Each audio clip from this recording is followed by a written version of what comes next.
नमस्कार, सादर जय जिनेंद्र। क्षमा ब्रेकिंग जैन न्यूज प्रतिदिन प्रातः, दोपहर एवं रात्रि में देश भर से संपूर्ण जैन समाज से संबंधित सही और सकारात्मक समाचारों के लिए देखना और सुनना न भूलें। साथ में आपसे विनम्र निवेदन है कि यदि आपने इस चैनल को सब्सक्राइब नहीं किया है तो कृपया अवश्य कीजिए और शेयर और लाइक करके धर्म प्रभावना में सहयोगी एवं सहभागी बनिए। इस कार्यक्रम के पुण्यार्जक नमन करता है मातेश्वरी श्रीमती चंदाबाई जैन, वीरेंद्र कड़नकी, रेखा कड़नकी, आदर्श आदि एवं समस्त कड़नकी परिवार, ललितपुर। आचार्य जी के चरणों में बार-बार नमोस्तु नमोस्तु नमोस्तु, समस्त मुनि संघ के चरणों में नमोस्तु नमोस्तु नमोस्तु। आचार्य जी, मेरा प्रश्न ये है कि हमारा बात जो अनुच्छेद 30 है उसके तहत में जो रिलीजियस और लिंग्विस्टिक माइनॉरिटीज़ हैं, यानी कि धार्मिक और भाषाई अल्पसंख्यक हैं, उनको एजुकेशनल इंस्टीट्यूशंस एस्टैब्लिश करना और एडमिनिस्ट्रेट करना, दोनों राइट्स उनको हैं। अब सुना यह है कि सरकार इस प्रावधान को टिंकर कर रही है और इसको टिंकर करने से जो हमारी माइनॉरिटीज़ हैं उनके राइट्स को हमारे जो एजुकेशन इंस्टीट्यूशन हम चलाते हैं उसमें इंटरफेयर होने की संभावना है। इस बारे में आपका मार्गदर्शन चाहिए। नमोस्तु गुरुदेव, नमोस्तु गुरुदेव। देखिए, परिणाम ये निकला कि अल्पसंख्यक का 2-2 हजार करोड़ रुपए जो आता है वो सीधा का सीधा कहां जाता है? इस्लामिक लोगों के पास पहुंच रहा है। तुम्हारे जैनियों को कितने लोग उस अल्पसंख्यक का लाभ ले पाए? बताइए, हाथ उठाइए। कोई है यहाँ कि जिसने अल्पसंख्यक का लाभ लिया हो? किसी ने भी नहीं लिया। दूसरी बात कि इस अल्पसंख्यक के माध्यम से जो पैसा हजारों करोड़ रुपए वहां जा रहा है, उससे पूरे देश में जितने भी मदरसा चल रहे हैं, आपको मालूम हो कि पूरे भारत देश में 2,70,000 मदरसा चलते हैं और उसमें वो पूरा का पूरा पैसा जाता है और उसके माध्यम से आतंकवादियों को समर्थन मिल रहा है और उसके साथ में उनके लिए आतंकवादी भी पैदा करने की शिक्षा दी जा रही, कट्टरवादिता दी जा रही। माने जो हम टैक्स से 28% रुपए दे रहे हैं देश को, वो वहां जा रहा है। तो यदि देश की में जो आतंकवाद है इसको मिटाना हो और देश की स्वतंत्रता और अखंडता को कायम रखना हो तो आर्टिकल 30 को हटाना जरूरी है, क्योंकि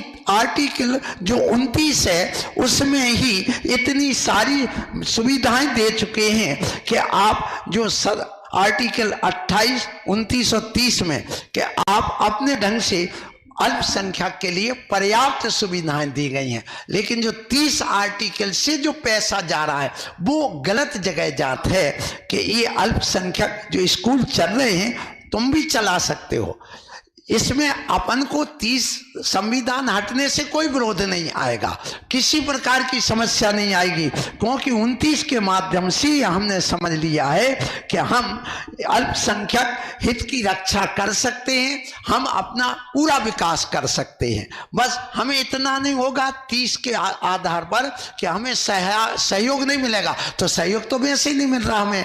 इसलिए वो जो करोड़ों रुपए जो आतंकवाद के नाम से खर्च हो रहा वो देश का वो बच जाएगा और आतंकवाद पर भी लगाम लग जाएगी और देश की अखंडता और अपनी स्वतंत्रता कायम रह सकेगी। अन्यथा देश पुनः परतंत्र हो जाएगा, इसको आप रोक नहीं सकोगे। आपको मालूम होना चाहिए कि जो अपने भारत देश में देखा जाए कि कितने चर्च हैं, तो कम से कम 15,000 तो चर्च काम करते, उनके लिए पैसा जाता है। जब वो आए तो उन्होंने आकर के सबसे पहले यहाँ इस देश में अपना धंधा चालू किया। वहां से वे पिंड खजूर लाते थे अरब देशों से और यहाँ से मसाले ले जाते थे, बस वहीं से चालू करके करते यहाँ देश में बस गए। ये कभी बात क्यों नहीं उठी कि हम उनको यहाँ से जैसे अंग्रेजों को निकाला वैसे निकालें। और जब देश स्वतंत्र हुआ उस समय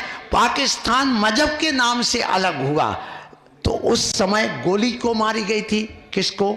महात्मा गांधी को। इस सबको पता होना चाहिए क्यों मारी गई। उन्होंने कहा कि जब देश उन्होंने ले लिया है तो अब इनको इतने सारे राइट्स नहीं दिए जाए। 80 लाख रुपए भी वहां पर दिया गया था पाकिस्तान के विकास के लिए। तो उस बात को लेकर के जब हम देखते हैं तो यही सिद्ध होता है कि ये संविधान हमारे लिए जरूरी नहीं है, क्योंकि हमें संविधान 24 से लेकर 29 तक में हमारे धर्म की स्वतंत्रता, हमारे इस देश की समाज की और समाजवादी नीतियां, धर्मनिरपेक्षता, लोकतांत्रिक, गणतांत्रिक सारी हमारी सुविधाएं व्यवस्थित चल सकती हैं। इसलिए मैं इस 30 नंबर के आर्टिकल के लिए समर्थन में नहीं हूं। Kshama breaking Jain news YouTube channel पर विज्ञापन देकर धर्म प्रभावना में बने सहभागी। विज्ञापन देने हेतु संपर्क कीजिए मोबाइल नंबर 9026900740 एवं समाचार एवं वीडियो भेजने हेतु WhatsApp number 9335236222। Kshama breaking Jain news YouTube channel देखने के लिए आपको बहुत बहुत धन्यवाद। सादर प्रणाम, सादर जय जिनेंद्र।